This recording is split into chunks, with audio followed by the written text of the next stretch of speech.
ABC News 13's Jamarlo Phillips. He's live this morning out there in the PD. Jamarlo, what can you tell us? Well, guys, as you can see, the wind is picking up and the rain is coming down even heavier. Now, take a look at this scene here. I'm here on South Main Street in Darlington, and this area looks completely different than what it looked like before when we came through earlier this morning. We're going to get straight to News 13's Jamarlo Phillips. He joins us now from the home where those 10 kids were held hostage with the very latest. Janae, the incident began shortly after 1 o'clock this afternoon. Deputies say after a man wrecked his car around the corner from this street, he then ran into this home and held 10 kids hostage. This makes my fourth day here in the Lumberton area, and as you can see, water surrounds the office right now. The water is deep in the front, but it's even deeper in the back. Now today I spoke with school board officials on their plans to get students back into school. Police say whoever started the fire made their way through this broken gate here in the back of Baptist Homes. Major Tommy Barnes with the Lumberton Police Department says he believes some type of accelerant was used to start the fire. Jamarlo? Well, Bob, in my hands are 6 police reports that were filed within the past week. Many of these reports here come from several businesses across the city of Darlington who may have encountered counterfeit money. First up at 10, many people in the town of Nichols are just now returning to their homes after flooding caused by Hurricane Matthew. Fox News at 10's Jamarlo Phillips went there today to see how that cleanup process is going. Mostly every corner in the town of Nichols sits quiet. Flooding caused massive destruction to the small town with nearly 400 people. It's tough, you know, having to throw all your clothes out and, you know, only save a couple pictures and stuff like that. We got to get the rugs and all that stuff up on the floor. Everything is just messed up, everything. Curbsides are filled with things that weren't salvageable. The flooding brought extensive damage to businesses, churches, and hundreds of homes. Maury Bain is one of many people who lost everything. He says the water in his home was more than 4 feet deep. There's only a couple of houses that survived, you know. Everything else is underwater. Donald Waters and volunteers geared up Monday afternoon to begin their process towards recovery. Took a lifetime to get, and took about half a day to get rid of it, so. But we got out alive. As water continues to clean up homes across the community, he walked us inside his sister's home. The standing water left an unbearable smell. Yeah, man, you should have got your mask when you came up here and put one of those on. You're now smelling through the masks here. Mold fills the entire home. You can see it on the cabinets, the walls, and even the kitchen floor. She had a big deep freezer right here, full of food. It flipped it upside down, completely upside down, set it right back in the same spot. Maury Bain says the devastation that hit his hometown has to be seen to be believed. It just happened so quick. You didn't have but a few minutes to get what you wanted out, and that was it. The water just came so quick. News 13's Jamarlo Phillips has followed this story all day. He joins us now live from Terra Village with the latest. Jamarlo? Nicole, I'm standing here in front of the home on Ashley Court where that shooting happened this morning. Now, as you take a look behind me, the scene looks much different than it did earlier today. As officers pieced together the details, family members were left shocked. But I didn't thought he was that mean and cruel to do that to her. Family, friends, and neighbors stood outside the home on Ashley Court Thursday morning where it happened.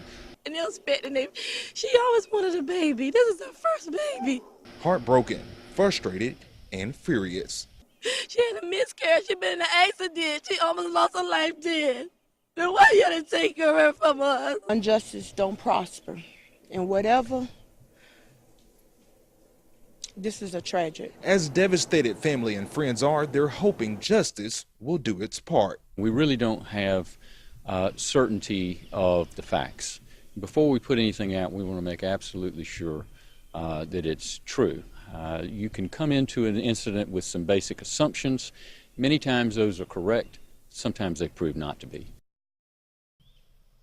Now, Coroner Keith Von Lucken tells me that Ford was 8 months pregnant. Now, the alleged shooter, Darkell Foreman, he's 32 years old. He's in custody tonight, and deputies say that he is a state corrections officer. Now, Coroner Keith Von Lucken says an autopsy will be scheduled tomorrow for Ford to determine the exact cause of death. You can hear students in the background screaming, "She's out." She out. It's this video that has gone viral, a fight Monday afternoon between 2 students at Kingstree Senior High School.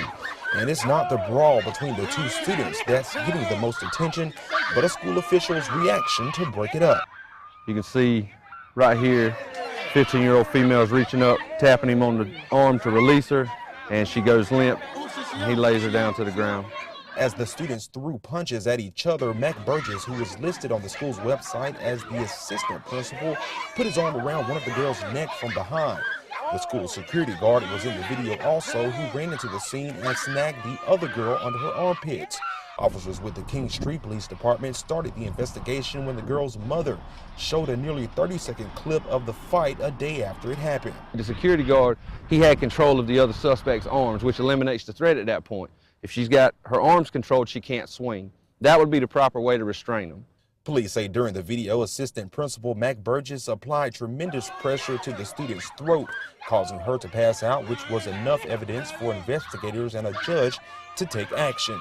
That's a very dangerous position to grab someone, and we're even trained not to grab in a chokehold as law enforcement officers.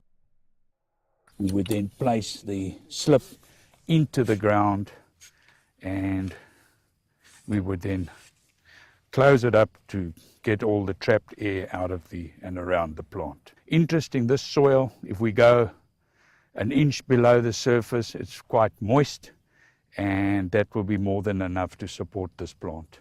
Rolly Nafke lives in South Africa. He began his research on vetiver more than 20 years ago. Domestic farmers in South Africa plant this and feed it to their stock, and it helps control parasites in their stomachs.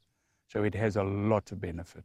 Nofke says the plant grows fast in dense bunches. People in Africa weave the shoots into baskets, and its oil is used in fragrances. But he says what's most interesting is the plant's long roots that are often crafted into window shades. Interesting enough, it has an MPa of about 75, which is 1/6 the strength of mild steel. The vetiver grass can grow in just about any type of soil.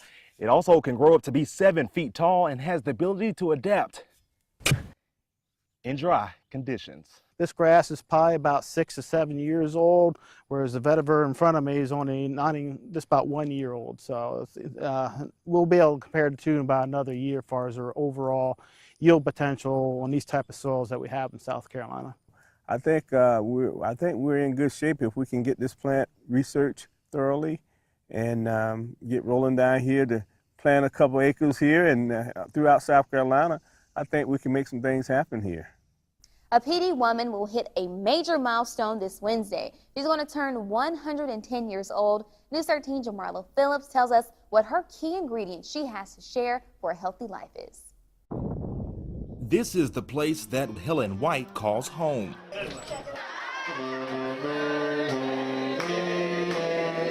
Helen Douglas Abernathy was born September 21st, 1906. Miss White believes the key to her longevity, the power of positive thinking. I just kept living, going to bed at night and getting up the next day. You can say longevity runs in her family. I told somebody this morning all I could do now was peel vegetables, and I put a bowl in my lap. In 1928, White graduated from college. After graduation, she got her first job at a school in Marion County. She taught subjects like English, math, and home economics. At one point, she even stepped in to coach the girls' basketball team. And Helen, who was known as a tomboy in her young years without ever having played basketball, but by studying from a book. Then after that, met the love of her life. They were later blessed with a daughter, Jerry, and son Harry Jr. White says she counts each and every day a blessing.